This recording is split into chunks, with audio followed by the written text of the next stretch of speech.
लगातार अपनी मांगों को लेकर आंदोलन पर बैठे अतिथि शिक्षा कर्मियों ने अपने 22वें दिन भी प्रदर्शन जारी रखा है। लगातार हो रही बारिश के बीच अपनी पीड़ा बताते हुए शिक्षा कर्मियों ने आगामी दिनों में उग्र आंदोलन करने की चेतावनी दी है। दिन के हड़ताल के पश्चात कल सरकार द्वारा पहल की गई, जिसमें हमको बुलाया गया है आदरणीय शिक्षा मंत्री जी के द्वारा उनके निवास बंगले पे रायपुर गए थे हम लोग। और वहां से चूंकि जो भी हमारे प्रतिनिधि मंडल के बीच में चर्चा हुई, इसमें दो चीजों पे सहमति बनी है। एक तो 12 महीने का हमको पेमेंट दिया जाना है और शासकीय अवकाश की पात्रता बोला गया है, परंतु हमने अपनी बातों को प्रमुखता से रखते हुए उसमें हमने ये बोला है कि हमारा भी व्याख्याता के समकक्ष 38,100 ग्रेड पे निर्धारित कर दीजिए सर।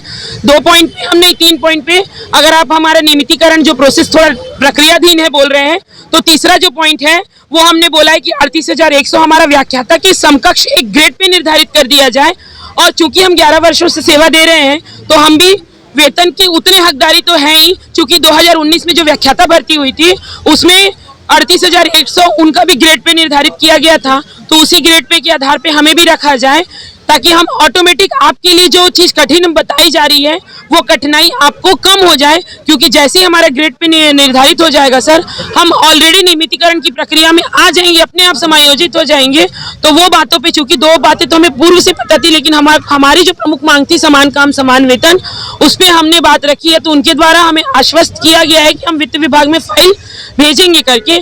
पर चूंकि हम इतने दिनों से आंदोलन कर रहे हैं और पूर्व में भी मिले हैं, सिर्फ आश्वासन ही मिला है सर। तो जब तक कागजी रूप से हमारे लिए कोई आदेश नहीं आ जाता तब तक हमारे साथी यहीं डटे रहेंगे।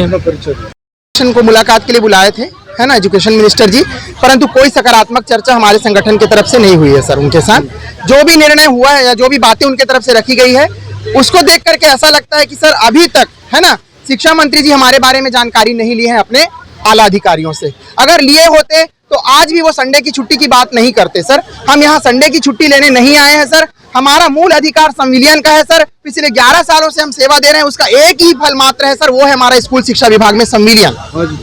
उनका कहना है सर कि आप लोग यहाँ से हट जाइए, जो भी चर्चा हुई है सरकार की तरफ से सकारात्मक है तो होगा। ऐसा नहीं है कि आप लोग भी जिद में अड़ के बैठे रहेंगे या उन लोग भी जिद में अड़ के बैठे रहेंगे तो इससे समस्या का समाधान नहीं होगा। तो मैं माननीय मंत्री लोगों से यही कहना चाहूंगा सर, यहाँ कोई जिद में नहीं बैठा है, यहाँ सिर्फ हक और अधिकार लेने के लिए बैठे हैं त्वरित रूप से, है ना भाई। वो सत्ता में बैठे हुए, एक दिन का काम है सर, आप भी जानते हैं, उनके लिए कोई बहुत बड़ा काम नहीं है किसी चीज को करने के लिए। तो अगर संविलियन की बात है ना, हमारे वेतन समान काम के लिए समान वेतन देने की बात है, या 12 महीना वेतन देने की बात है, या समस्त शासकीय छुट्टियों को देने की बात है, तो मैं जानता हूं सरकार की अगर नियत होगी तो एक दिन में हो जाएगा, और नहीं तो फिर जैसे आश्वासन मिल रहा है उसमें वो टाल देंगे और हमारा कुछ भी नहीं होगा सर। हम लोग अभी लगातार बैठे रहेंगे सर जब तक कोई सकारात्मक पहल सरकार की तरफ से हमारे लिए नहीं हो जाती। मुकेश वर्मा, कोंडागांव जिला से। ये है सर, लगभग 21 दिन हो गया है और 22 दिन हो गया, आज 22वां दिन है ना। और हमारा डेलीगेशन कल गया है, बात भी हुई है ना। सिर्फ अभी चर्चा में है, मतलब हम लोग अभी संतुष्ट नहीं है, मतलब चर्चा, केवल चर्चा जो सालों से चल रहा है, तो अभी लगातार अभी भी चर्चे में है। और हमारा डेलीगेशन डॉक्यूमेंटेशन और इत्यादि चर्चाओं के लिए और जा रहा है, मतलब अभी केवल चर्चा हो रहा है। जिस मांग के लिए हम लोग बैठे हैं उस मांग पर अभी भी मुहर नहीं लगा है पूर्ण तरीके से, और कब लगेगा वो अभी पता नहीं। किन मांगों को लेकर चर्चा? हमारी सिर्फ एक ही मांग है। किन मांगों को लेकर चर्चा ये था कि उनको अभी जानकारी पूर्ण नहीं है हमारे शिक्षा मंत्री जी को हमारे बारे में, तो वे अभी हमारी जानकारी लेंगे पूर्ण तरीके से, है ना।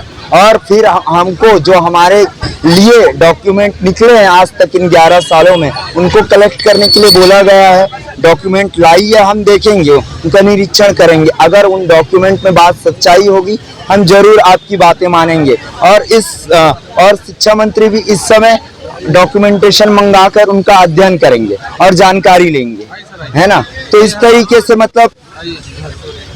से मतलब केवल चर्चाओं और समीक्षाओं में ही सिमट गया है इतने लोगों का मेहनत, है ना। तो हम 11 साल हो गए। हाँ, 11 साल हो गया है। हाँ, अब क्या? हाँ, वही हमें समझ नहीं आता कि इतने साल हो गए हैं, अभी भी उनको हमारे बारे में अध्ययन करना है, अभी भी उनको हमारे बारे में जानना है। जब कल डेलीगेशन हम लोग 22 दिन से बैठे हैं, अब तक उनको हमारे डॉक्यूमेंटेशन मंगा कर अध्ययन कर लेने चाहिए थे, लेकिन आज जब डेलीगेशन हमारा गया है वो मिलने के लिए बाध्य किया गया है कल, क्योंकि हम शिक्षा मंत्री घेराव करके उनके निवास पर बैठे थे।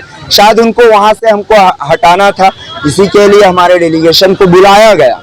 और हम ये चाहते हैं कि जब तक हमें हमारा अधिकार चाहिए, 11 साल हो गए और शोषण और यही चर्चा परिचर्चा समीक्षा और आश्वासन हम देखते आए हैं, सुनते आए हैं कांग्रेस कार्य में, उसके पहले बीजेपी और पुनः बीजेपी। तो अब ये नहीं करे, चर्चाएं करे, समीक्षा करे, पढ़े, अध्ययन करे, लेकिन जल्द से जल्द हमारी मांगे पूरे करे, तब हम यहाँ से हटेंगे, नहीं तो नहीं हटेंगे। मैं राज निर्मलकर, प्रांतीय कार्यकारिणी। खराब है कि हम बता नहीं सकते, इतने पानी में हम लोग भीग रहे हैं। वहाँ पे हम लोग जहाँ पे भवन में रुके हैं वहाँ भी इतना मच्छर काट रहा है, और हम लोग उस दिन तो रोड में सोए हुए थे, पूरी महिलाएं जितने बच्चे को पकड़ के सोई हुई थी। हम लोग का हालत इतना खराब है कि हम लोग को इतना बुखार है, फिर भी हम लोग यहाँ पे खड़े हुए हैं, लेकिन सरकार को हमारी एक भी सुध नहीं है। ये बताइए कि किसी के घर की महिलाओं को कोई रात को निकालता है क्या? हम लोग रात को वहाँ पे रोड में सो रहे हैं, उनको दिखाई नहीं देता क्या हम लोग का? तो इसलिए मैं चाहती हूँ कि वो जल्दी से जल्दी हमारा नियमितीकरण करे और हम लोग को देखे कि हम महिलाएं कैसे ही रोड में सो रही हैं। पुनः अपने शिक्षा मंत्री जी से कल हम लोग परसों रात को हम लोग वहाँ पे बैठे हुए थे धरना प्रदर्शन करने में उनके निवास स्थल के पास। तो वहाँ हमको ये बोला गया था कि शिक्षा मंत्री जी 5 लोगों को प्रतिनिधि मंडल को बुलाए थे हमारे संघ से, और ये बोला गया था कि आप लोग यहाँ से जब हटोगे तब हमसे बात होगी, हम तुम्हारी बातों को सुनेंगे, तुम्हारी मांगों को सुनेंगे। हम लोगों ने एक कदम पीछे हटा, वहाँ से हम हट गए और हमारे 5 प्रतिनिधि गए वहाँ। उसके बाद भी हमारे मांगों को, प्रस्तावों को उन्होंने पूरी तरह से नहीं सुना, क्लियर नहीं किया है। तो जब तक हमारी मांगे क्लियर नहीं हो जाती, हमारी जो प्रस्ताव उन्होंने निकालना चाहा है, जो वो बातें क्लियर नहीं होती है, तो हम नहीं हटेंगे, क्योंकि हम सुन चुके हैं शिक्षा मंत्री जी का बयान। वो मुंह में आगे कुछ और बोलते हैं और पीछे कुछ और बोलते हैं। आप कहना चाहते हैं स्पष्ट रूप से नियमितीकरण का आदेश? तो वो देना ही नहीं चाहते हैं अभी। फिर भी जो मांगे हैं हमारे, जो भी प्रस्ताव है हमारे, वो क्लियर नहीं हो पा रहा है। जब तक हम पूर्ण रूप से आश्वस्त नहीं हो जाएंगे तब तक हम नहीं हटने वाले।